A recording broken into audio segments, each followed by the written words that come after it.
Putin की धमकी को लेकर मोदी बाइडेन की चर्चा संभव है, ये बड़ी जानकारी सामने आ रही। एटमी वॉर की आशंका को लेकर अहम बातचीत होगी।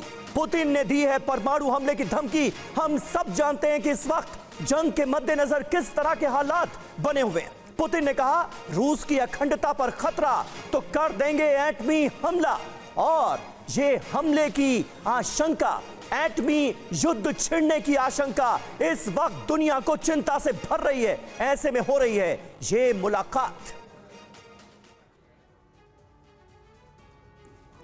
तो देखिए, यूक्रेन युद्ध के बीच ऐसे कई मौके आए जब पुतिन ने सीधे न्यूक्लियर हमले की धमकी दे दी। पुतिन का प्लान विध्वंसक नजर आ रहा है, और ऐसे में यह दौरा कैसे और अहम हो जाता है ये देखिए। रूस की अखंडता पर खतरा तो न्यूक्लियर हमला कर देंगे, यह कह दिया व्लादिमीर पुतिन ने। एटम बॉम्ब के इस्तेमाल से बिल्कुल नहीं चूकेंगे, यह सीधे तौर पर बताया गया।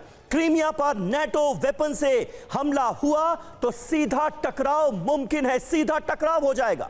ब्रिटेन अमेरिका से रूस के सीधे युद्ध की आशंका है, डायरेक्ट वॉर छिड़ जाएगी, यह सीधे तौर पर कहा गया। अमेरिका की वजह से न्यूक्लियर वॉर की आशंका है, यह पुतिन बताने की कोशिश कर रहे हैं कि इसके लिए जिम्मेदार सिर्फ और सिर्फ अमेरिका होगा। अगर ऐसा होता है तो बेलारूस में एटमी वेपन तैनात किए गए, जरूरत पड़ने पर इसका इस्तेमाल कर देंगे, यह कहा व्लादिमीर पुतिन ने। और ऐसे में सिर्फ और सिर्फ उम्मीद किससे नजर आती है आज की तारीख में, आप देखिए तो वो है हमारा मुल्क भारत, हमारे प्रधानमंत्री नरेंद्र मोदी।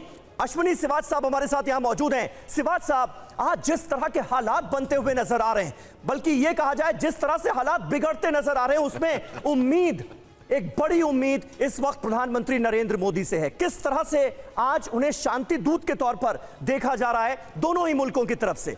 हाँ बिल्कुल, हासिल क्या हो सकता है इससे?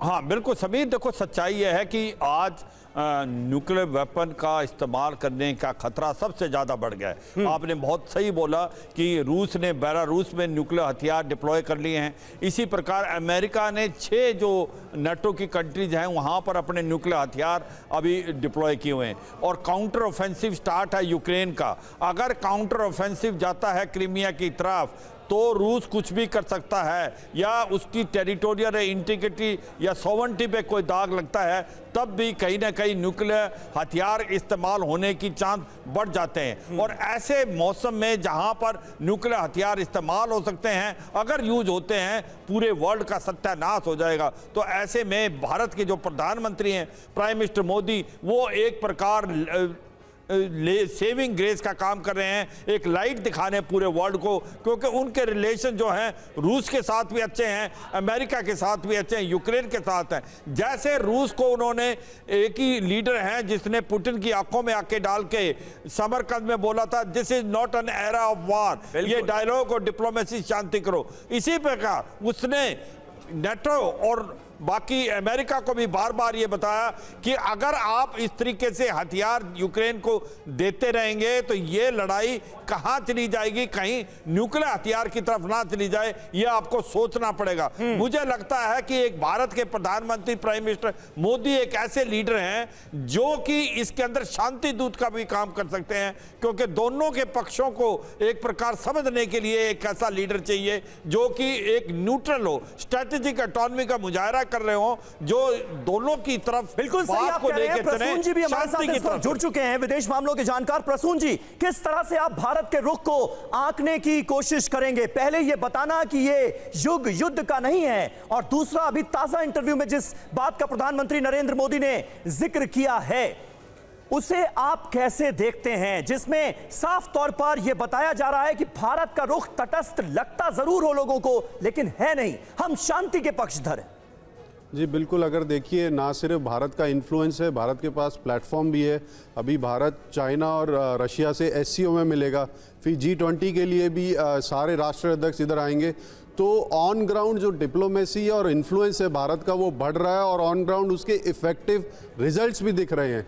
जो भी डिफ्यूजन हुआ है, जो भी अभी तक यूक्रेन और रशिया के बीच जो सुलह की जो फ्रेमवर्क बन रहा है, उसका डिस्कशंस NSA लेवल पे काफ़ी बार हो चुका है। इसीलिए जेलेंस्की भी कई बार रिक्वेस्ट कर रहे थे मोदी जी से मिलने के लिए, और वो मिले भी G7 के साइडलाइंस पे। तो एक बहुत बड़ा मल्टीलैटरल फोरम पे भी भारत का रोल रहेगा, और बायलैटरल रिलेशंस में भी बहुत बड़ा एक ये हिस्टोरिक इवेंट रहेगी, जिसमें ना सिर्फ भारत को जितनी टेक्नोलॉजी की ज़रूरत है, उतना ही अमेरिका को भारत के साथ की ज़रूरत है एशिया में और ग्लोबल पीस के लिए भी। अगर आप आसपास देखिए पाकिस्तान का क्या हाल है, श्रीलंका में जो इकॉनमी है वो पूरी तरह डाउन है, तो एक ही स्टेबल इकॉनमी और देश और लीडर है एशिया में, वो है भारत। लेकिन दीपक सर, अक्सर ये कहा जाता है कि अमेरिका बहुत ही प्रैग्मेटिक और प्रैक्टिकल अप्रोच रखता है अपनी डिप्लोमेसी में। भारत तो दोस्ती निभाने की भी बात करता है, लेकिन अमेरिका सिर्फ अपने हितों पर ध्यान रखता है। कितनी बारीक लाइन है भारत के लिए अमेरिका के साथ संबंधों को इस तरह से बहुत स्पीड से आगे बढ़ाना? क्या आप मानते हैं कि ये बहुत ही सेंसिटिव डिप्लोमेटिक लाइन है जिसे भारत को बड़ा ध्यान रखना है? चीन भी है, रूस भी है, और अमेरिका के साथ ऐसे संबंध भी। आपने कहा है कि अमेरिकन डिप्लोमेसी प्रैग्मेटिक होती है। मैं जो करोड़ों लोग आपका कार्यक्रम देख रहे हैं, कई सालों से मैं डिप्लोमेसी प्रैक्टिस कर रहा हूं, हमारी उनसे ज़्यादा प्रैक्टिकल है, प्रैग्मेटिक है, रियलिस्टिक है। सब मत भूलिए, हम चाणक्य की संतान हैं। हमारी डिप्लोमेसी दुनिया में अव्वल है, सारी दुनिया इस बात को अब मानती है।